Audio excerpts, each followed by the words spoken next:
Stuart Vener is with us right now, national real estate and mortgage expert. Thanks for coming back, Stuart. Oh, my pleasure, Tracy. Great to be here again. Stuart, didn't I talk to you in Florida the last time we talked? Am I crazy? Yes, that's actually crazy. where I am. You are. But I was in Las Vegas, so I flew into Los Angeles just to talk to you. Oh, how great are you? I knew you were in Florida last time. All right, so look, it's relatively, if not very dismal.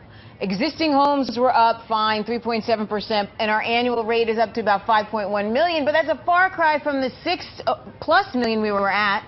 I know supply is down, so that's something, but median existing home price fell, and that bothers me the most, 159,600. That's not good. No, it isn't. And, supply is down, but supply is artificially down. I mean, banks are sitting with probably millions of properties that they've already foreclosed on that they haven't put back on the market. And if that hits, it's going to be a disaster. Okay, so what happens? It has to hit. It absolutely has to hit. One of the things we saw in the most recent numbers is that, call them vultures, call them investors, call them whatever you want. They're the ones picking up a lot of these sales, right? And they're doing it with cash to boot. That's exactly right. Cash sales are accounting for most of the business today. And if you have cash, you're king.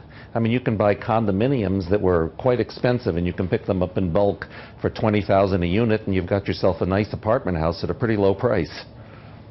Are we seeing any towns get just dramatically worse, or are we seeing the bottom?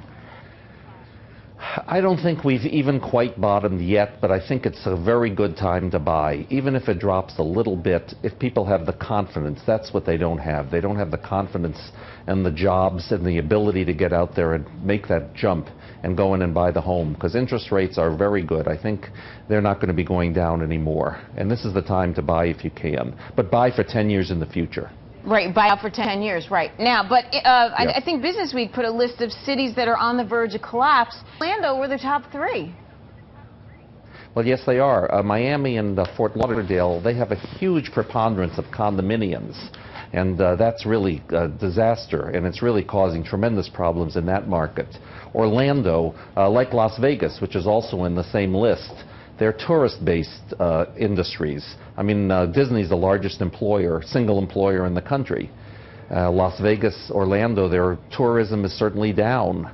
Other areas which are kind of interesting, they're suburbs of major cities like San Bernardino County, Riverside, Bakersfield. These are people that couldn't afford to buy in Los Angeles, so they bought an hour and a half away. And now their property's worth half of what they paid for it, and it cost them $100 to fill their tank up to go to work if they have a job.